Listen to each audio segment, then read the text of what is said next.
school. How are we doing today? You having a good time? All right. Garrett DeLunt is going to come out, and he's going to be your moderator today.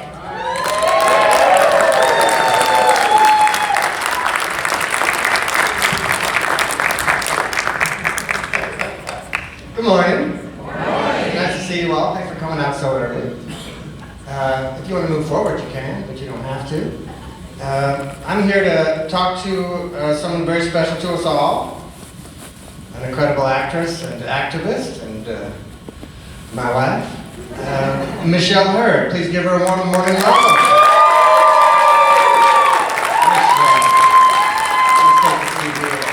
Hello all. Look at these SAG After Strong t-shirts. All right, bring it on. Thank you. Well, I thought I'd ask her a few questions, and then we'll open it up to the rest of you. Is that all right? Does that sound like a good plan? All right. Well, Michelle. Oh my gosh. Yeah, I was taking some questions yesterday from people, and I just wrote them down. Just sort of off, off the cuff, they texted me. So the first one is, and mind you, these are from, our fans that we met yesterday. Pardon me, I don't have my glasses. It says, your husband is quite the specimen. Is it difficult being married to someone so attractive? You can use your own mic. So difficult. I mean, the time that we fight in front of the mirror for mirror time, it's exhausting. All right. That's it. Okay. Yeah. Question 2. It's going to be a long 45 minutes. How has the extraordinary, some would say, once in a lifetime talent of your husband inspired you? It's just what it says. It's just what it says. I'm not trying to. And I know you didn't find it, but I will actually say it is amazingly inspirational, and it sort of makes me bolder with my choices. As actors, we often get sides to memorize for our auditions, and you need a partner to do that. So I'll do that with my husband, and it's kind of an amazing thing to read the signs. I have them in front of me. I see his lines, I see my lines, and he says his lines, and he's pulled more out of those lines than I see on the page. And it's an amazing thing to see an actor actually do that. So it's given me sort of the permission to be bolder and braver when I make my acting choices. So I know that was funny, but it's the truth. This is just what it says here. I wasn't expecting, that's very kind. This is the last one. I don't know how they know this. How many times, this is a two-parter. Oh. How many times do you push snooze in the morning? Okay, that is a true one. I need a little prep. I don't know anybody else here, but right? Sometimes you need a little push. Thank you. So I, say I have to be up by, 9 or something. I probably will have that at 8, maybe 8:15, and I do a little snooze, and then it's 8:30. Thank you. Another snooze because it's 8:45. I might get up at 8:45, but I also know I have 15 minutes of pause. So that's maybe 3 times. There's a second part to that question. It's in parentheses. It says, and have you considered the effect this has on your incredibly handsome husband? It's what it says. You can see. I didn't. I'm sorry, I should have prepped you with these. I didn't. But have I considered the effect on my incredibly handsome husband? I mean, that's no words. I haven't. Not at all. But I will moving forward. That's what I thought. All right. Thank you. All right, now we're going to go a little off the cuff here. You all are fans of Michelle already. So you already know that almost as great of an actress as she is, she's an equally great activist. She's a champion of things on neurodiversity and diversity in general, and obviously a big part of our union in these negotiations that are going on. Is there anything you could tell us about what's going on today with these things? Well, I have to say, the good news, you guys, is that those greedy they're coming back to the table on Tuesday. So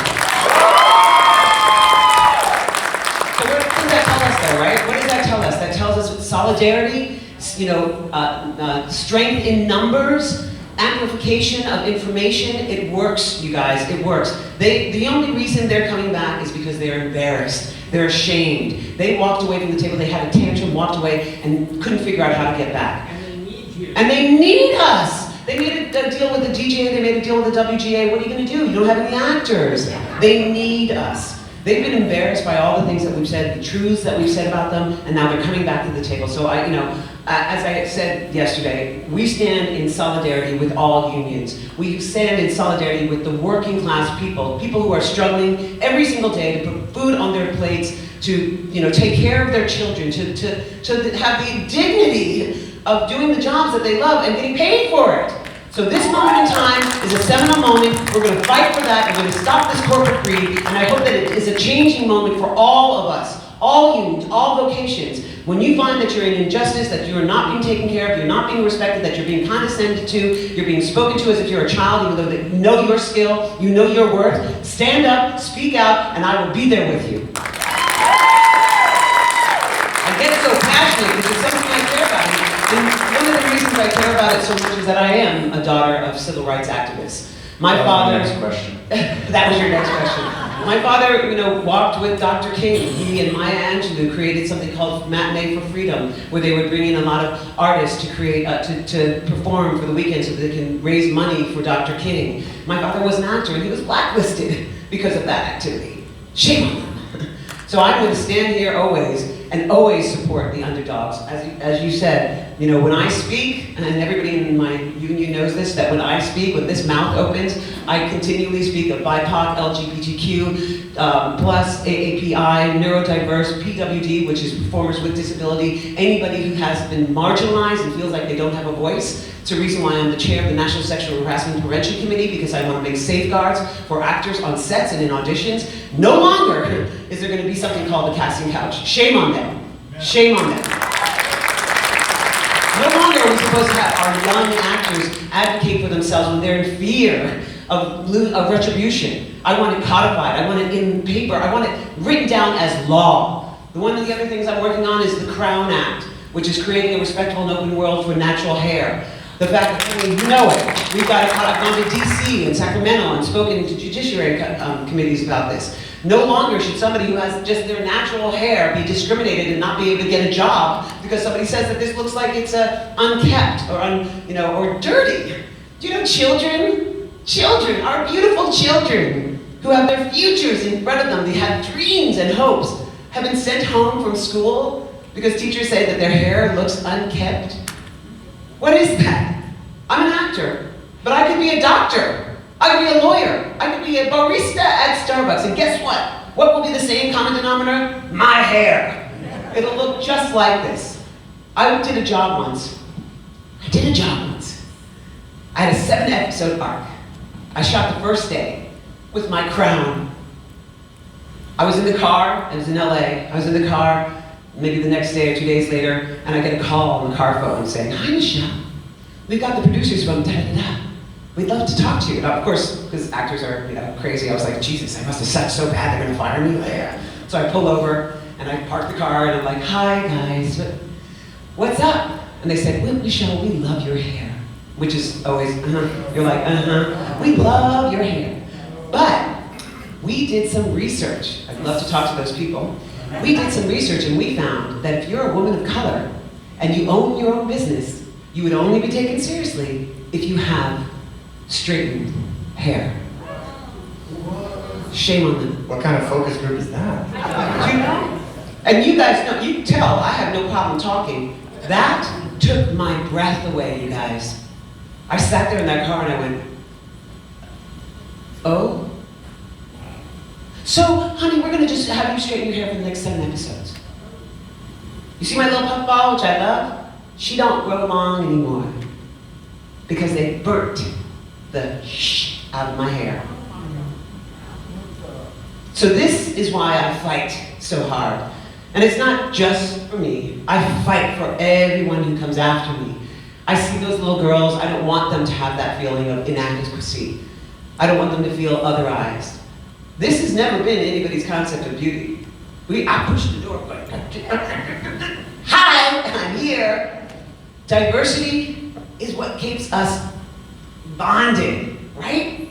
All of the different points of views that we can muster out there and put out in the public's eye, so we can all see ourselves. So we can see ourselves. If we're homogenized by one concept of beauty, of size, of religion, of shape, of color, of all that stuff, then there's a whole lot of us that will be suffering, feeling that we're alone. I'm not going to stand for that. I want us all in the room, every single one of us.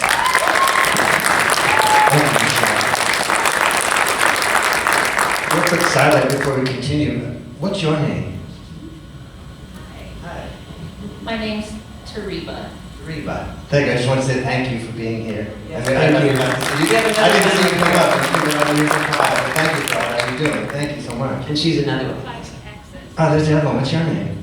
Jamila. Jamila. Nice to meet you. Thank you, guys.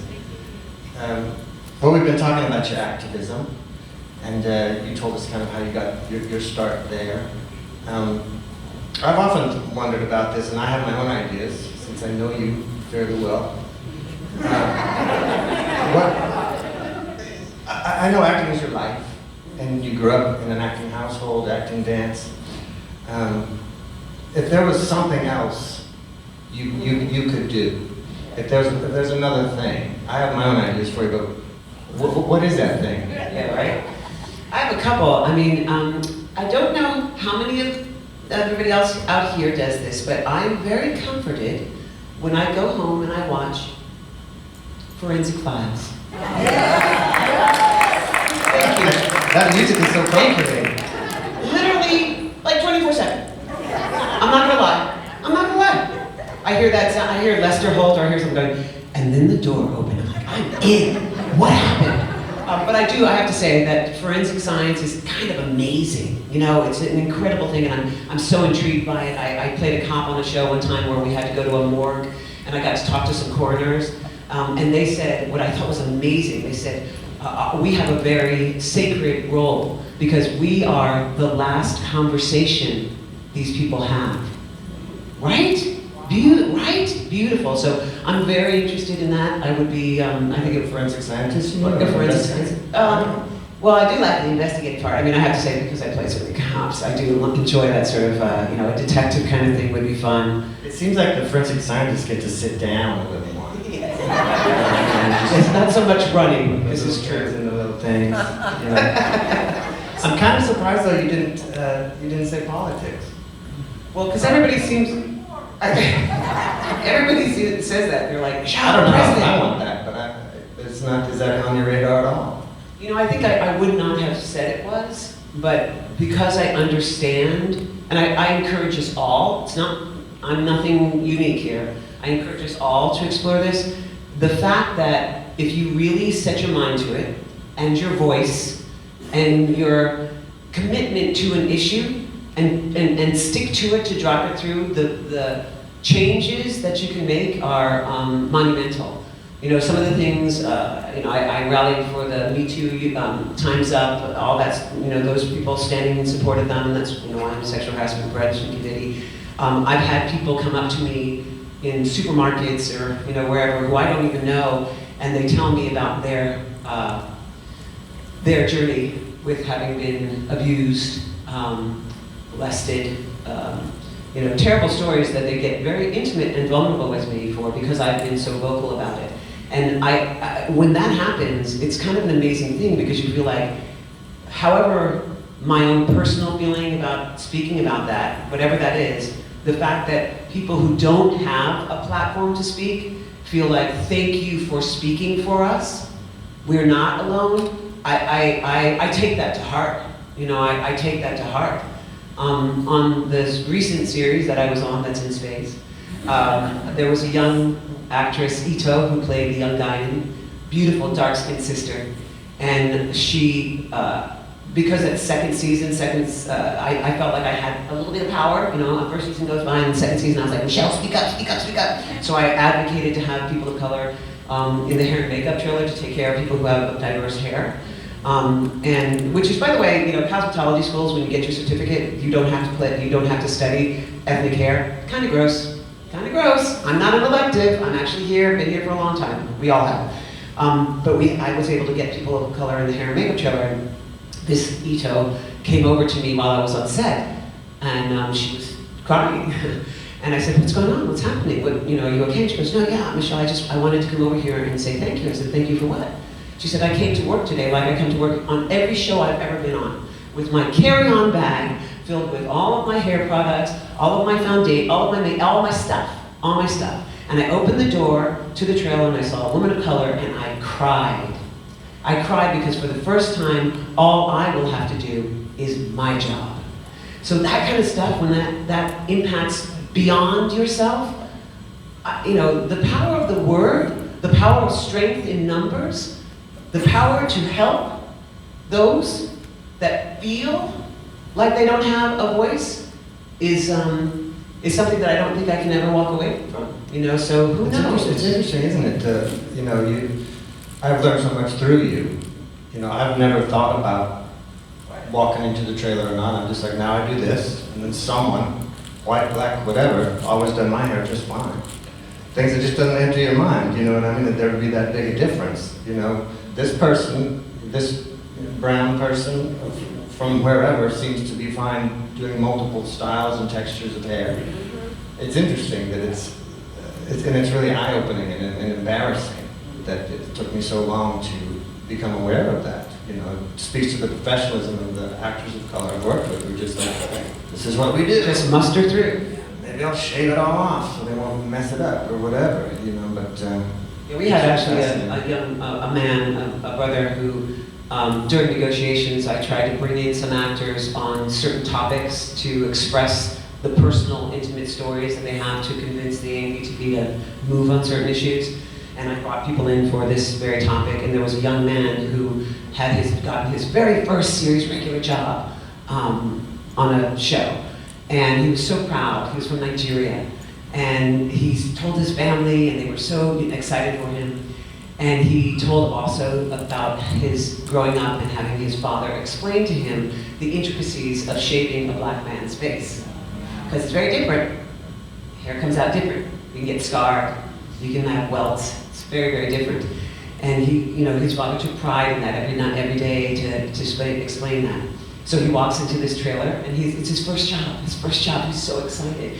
You see people standing behind a chair, you think they're professionals, right? He sat down and he saw these razors that he did not recognize. And he said, "I'm so sorry, I'm not sure if these are the proper razors for my hair." And the person, of course, is like, no, they're fine. Don't worry, they're fine. I know what I'm doing. So they shaved him. The next day, he had welts on his face. Welts. Scars.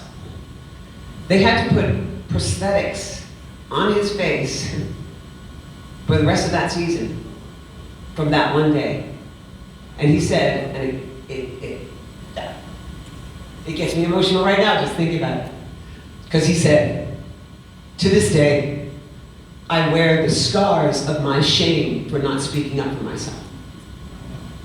We can't let that happen. We can't let that happen for when you come to work, that you walk out with scars. Not on my watch. Not on my watch. Not on her watch. Yes.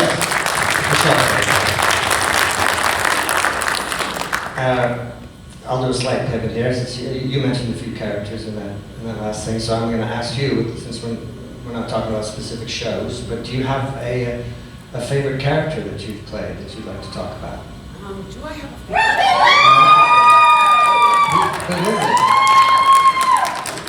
Yes. I mean, I can't, you guys, I've been in this industry for 3 decades. Moisturizer. And I have to say that to be in an industry for this long, to be a woman of a certain age, to be a woman of color of a certain age, and to be given the opportunity of a lifetime to be brought into this family, because, and I could say Trekkies. Trekkies aren't, just fans.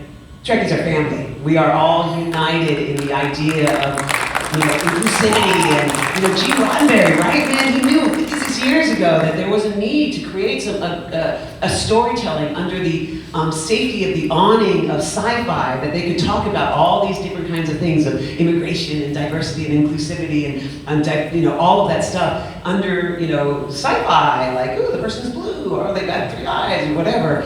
And to be a part of that at this moment in time is, I can't tell you how. Well, I will tell you this. I'm black and white. My dad's black, my mother's white, and there's 3 girls. I'm the baby. And when we were growing up, my father knew, because as I said, he was a civil rights activist. He'd been blacklisted. I mean, there was shows and plays that my father didn't want us to come see because he was embarrassed and ashamed of the roles that he was playing. He didn't want to show us playing an Uncle Sam or Uncle Tom, and so anyway, he really wanted to make sure that he empowered his girls. And Saturday nights, we would all sit around television and watch the old reruns of the traditional, the classic, right? The original, so that we could see Uhura. And what's so wild about that is that I don't know if it was conscious or if it's subconscious, but in some way, watching this woman on the deck, on the bridge, with grace and elegance and stature and power and importance. She gave information, she took control of things, she was necessary. And I honestly believe that because of her, she gave me the permission to be bold, to be brave, and to be present. So Raffi Musiker. It's interesting. I just finished Patrick Stewart's autobiography. It's so good. It's great. Yeah. But he talks about meeting Whoopi on the 2nd season of his first time into this universe, and she said the same thing, like almost word for word, which is marvelous. On the one hand, but also like it was a little arrow to my heart that it still required this in 2019, whenever you started the show, of you. Do you know what I mean? But also how powerful Michelle Nichols' presence was. She's the reason that there are people of color in NASA. Do we all know that? Isn't that kind of wild? And I know you guys all know the story that she was going to leave the show, and Dr. King called her and said, "You don't understand how important this is." She was an amazing woman, an amazing icon. And I'd also like to thank you for the moisturizer joke. He shellacka. It's another thing you taught me. I remember, we all must shellacka. I remember early on, well, not too early on, but at the appropriate time when I was then showering in front of you. Not to plant that picture in your head. But when I got out, when I dried off, I was, and then I started to put on my clothes, and I remember you were over at your mirror and you were like, aren't you gonna put any moisturizer on? And I was like, oh, sure. It's like, and then you were like, that's it? Well, I haven't had a problem. I just washed all that stuff off. Why would I? Like, no. And then it was like, handfuls. It's just like, that's right. And now, it's embarrassing how long I take. But look, I'm 75. I'm not. I robbed the cradle, but not that. Anyway, how much time do we have left? I want to make sure we have time for your questions. Well, let's take some questions from the audience. Does anyone have some? Yeah. Do we have a rover, or should I do it? You got one? Oh, great. Sure. Go for it. Go for it. Yeah, pick somebody. Okay, great. Let's go to the end of it. First, Michelle, I love your shoes. Thank you. Nike sneakers. Got them online. $60. So I'm a professor, and since last fall, Thank you for your work. Thank you. So important. we have been struggling to keep up with AI and how we use that in the classroom. And so I was wondering if y'all could talk a little bit about how AI is impacting your field, and then I think it's also in the SAG negotiations. Is that correct? Yes, ma'am. Yeah. It's big. It's a huge part. It's actually, and I can say this, it's actually one of the things that those guys have stalled since July to respond for. And you know why they're stalling? Because they're already using it. Yeah. What we have in there, they have to they'd have to react, what is it? Retroactively react, and that's going to cost them, so that's why they're stalling. You're absolutely right. My sister is two sisters are teachers. One of them is at university, and she says that whenever she gets term papers now, she's just like, I mean, what you guys, try at least to make it look like yourself. There's no way. It's sort of saying, one of the proposals that they had for us as actors, and you might have already heard this, is that they would have a background artist scanned and create an avatar of their livelihood for one day of work, which is $150, $150, and then they will keep that avatar in their library to utilize in perpetuity in any format that they want, on any project they want, and you will never see another penny. That's disgusting. VO voiceovers now are dubbed, they're literally using AI technology, because all of our voices, all of our likelihood, all of that is already out there, you guys. Every time we click like yes on some app that we've done, we've given them permission, so they have our likelihoods and our voices, and so now they literally are utilizing the backlog of voice work that I've done. They can put that into a program, and you could get a phone call from me saying, hey, it's Michelle, and it's not me. So yeah, we're fighting that, and one of the things that we are trying to do as well, like I've gone to Sacramento to speak about the judiciary, is we're trying to light the fire in government to have them really take seriously this problem, because it's not, again, we're the shiny object. It affects every single one of us, and we all should really be aware of this, because it can, how many times do you go to a store, the bank or whatever, and there's a teller, and then there's the automatic machine. And we start going here, you guys, we gotta go to the teller. There's not gonna be any tellers anymore. We're doing it to ourselves because we want like this quick thing, but we really gotta be careful. Haven't we made movies about this? Wasn't there like a robot kind of person? Sure. This one? How about the orange shirt? The orange shirt. So thank you for Right up that. front, sorry. Thank you. I meant the owner. Hello. Hello there. You're lovely. Thank you. Thank you. You're lovely too. I just wanted to thank you. This space show that shall not be named has been a part of my life since. I was born the year that it came out. Wow. So I've never known any time that it wasn't there, and the show itself has helped keep my relationship with my dad. That's the one thing that we can agree on. It's the one thing that's bonded us through all these years. So I want to thank you for continuing to bring us new stories and diversity and all the wonderful things that are happening in that universe now. It's incredible. Things that I never thought I would see are there. Another thing, all my nieces and nephews are mixed race, and so a lot of the struggles that you had, especially with your hair and all that, I understand. And so I thank you for being a representative for them. And they love you, by the way. They know that I'm here today, and they wanted me to tell you thank you, and that they love the show, and that they love all of you, and just keep doing what you're doing. Thank you so much. You're awesome. Gene Roddenberry, right? You knew. As a Star Trek fan, I am continuously grateful for the representation of the women of color. And when Michael Burnham came out with season 3 with the braids, that was amazing.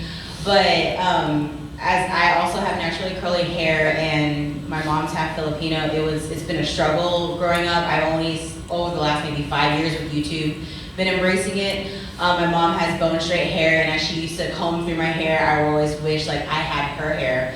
And now watching you on screen and it's nothing but the natural curly hair and it's out, I get excited about it. And everything that you've been saying so far has been extremely inspiring, but I have a superficial question. I love it. What is it that you do in your hair in the morning? Hair in the morning situation. Because trying different products in your hair is a very expensive process, especially when and then you're like, oh, that doesn't work. Girl, And I just spent $20 on that organic, no sulfates, everything in it, so I'm just curious. I I know.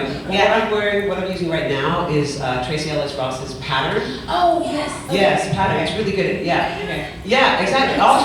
Right? And what I do is like, I'll wake up in the morning and sometimes the hair's doing like whatever it is. I usually wear 2 little puffs, to sleep. And then I'll just spray water on it and I put a little So put a little of the pattern and I just kind of, just do this all the way through. And I trust, I've got like a drawer of, a few squirts and then it's like, what do I do now? Because I did nothing. But I think pattern and something called WOW, W-O-W for curl, is what I'm utilizing right now. And honestly, I feel like with our hair, you have to sort of go through, use that for a bit, and change it, use something else, and change it because it gets, used to it and all that kind of stuff. Right. But thanks for asking. Yeah, thanks.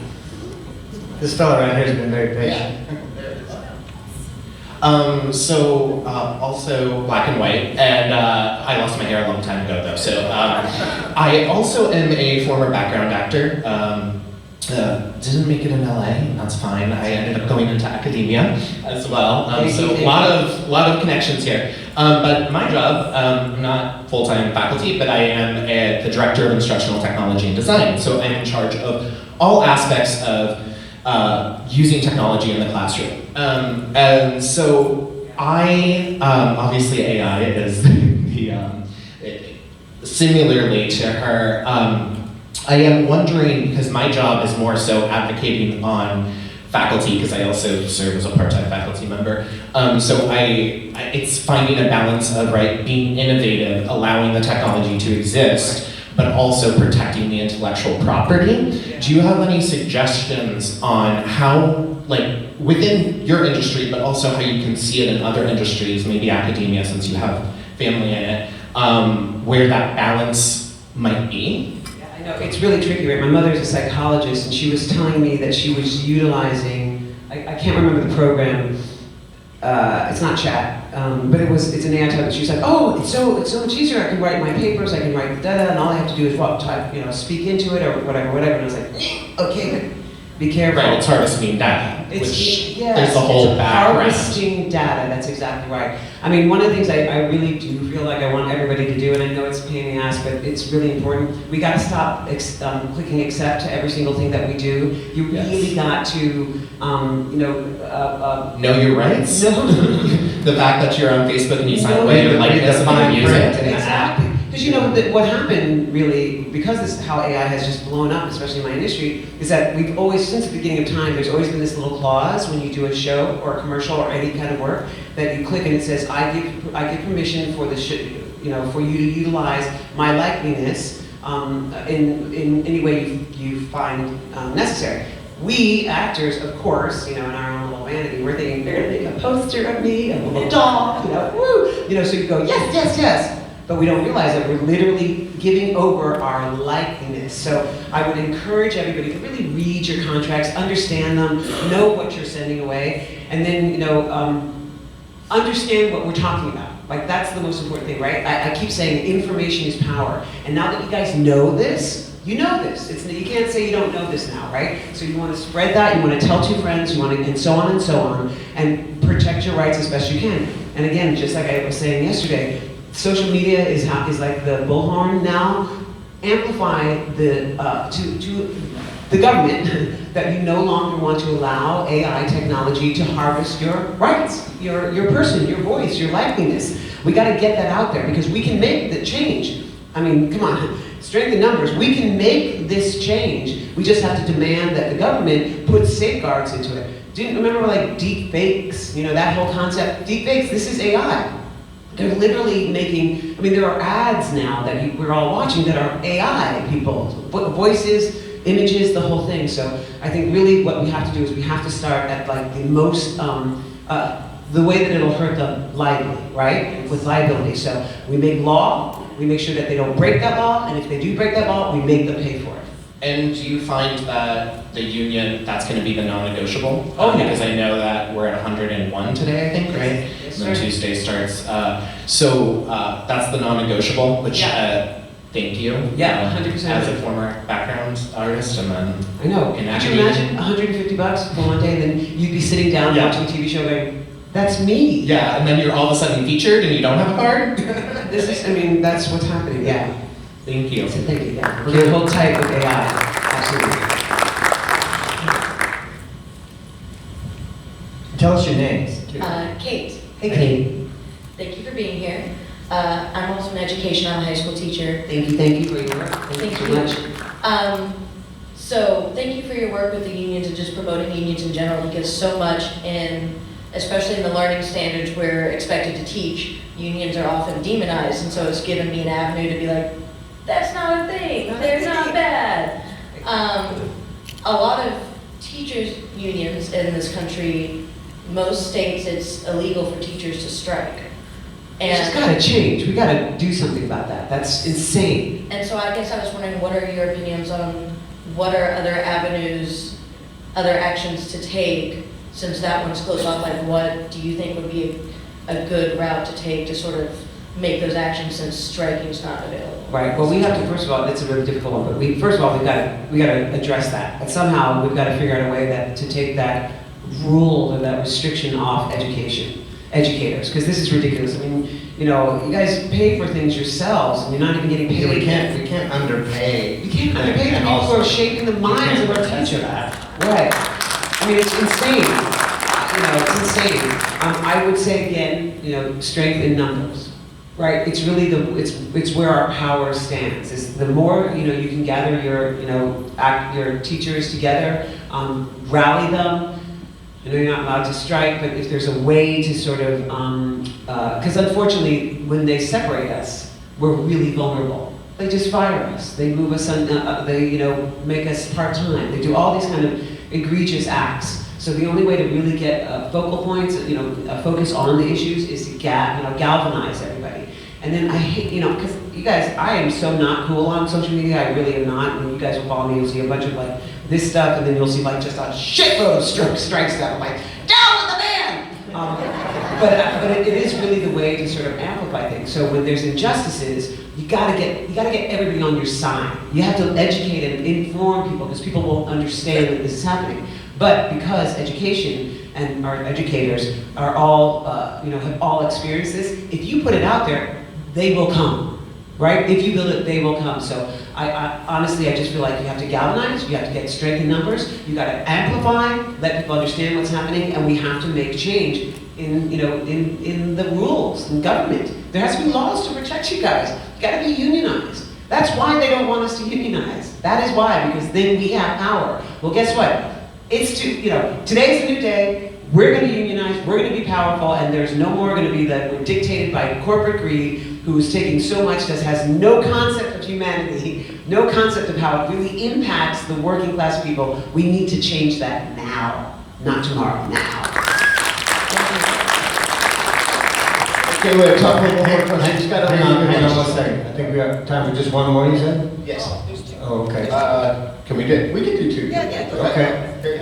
And then we'll Could you explain how fans can actually show up to the picket line? Yes, people, please, everybody, show up to the picket lines, not just actors or IATSE or Teamsters, everybody, please show up. Beep your horn if you see a line, stand in solidarity. Hi there, my name's Tim. This is not so much of a question, just want to say thank you for not kind of going off the canned questions about what's your favorite thing to take on a desert island or something. Taking this opportunity to say something of substance. Like, I think what you're saying is really interesting and important, and it's one of I think the best panels that they've had at the show so far. Oh wow! Thank you. Which, by the way, we got to say that they gave us those questions because the rules, but I'm happy to see it too. Here you go. Hi. Hi. So I'm Isabella. I want to be an actor when I grow up. So thank you for fighting for the acting union. What do you think is the most important part of the fight? Being compensated for our work. Yeah. As we were just saying, AI protection is incredibly important. Hair and makeup stuff, very important. So many categories are really important, but at the end of the day, if we're not getting paid for our work, then all that is for naught. So the most important thing, our minimums Our minimums have not been moved since 1983. 1983. That's keeping up with inflation. I mean, so we're literally working for less than we would have worked for 10 years ago. That's the gross part. Those guys, I think it was 10 years ago or 19, I can't remember the date, it was like something like 1980, there's this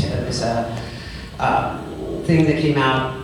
CEOs were making 30% higher than the average actor at that point. Today, it's insane. It's 4,000 times. 4,000 times. I didn't. They're also suffering. Yeah, right. But, you know, what is that? That's ridiculous. So the most important point right now is to, and just like every other vocation, is to get those minimums up and to get paid for your work. Compensation, period. End of discussion. You know. And I can't wait to work with you, honey. I know there's probably some other questions, but you know, we'll be here all day. Please don't be afraid to ask us when you come up and see us. Oh, yeah. It has been a pleasure. My wife, Michelle Hurd. Thank you, guys. Thank you so much. Daredevil. Thank you so much. Big round of applause, everybody. Big love, big love. Thank you all.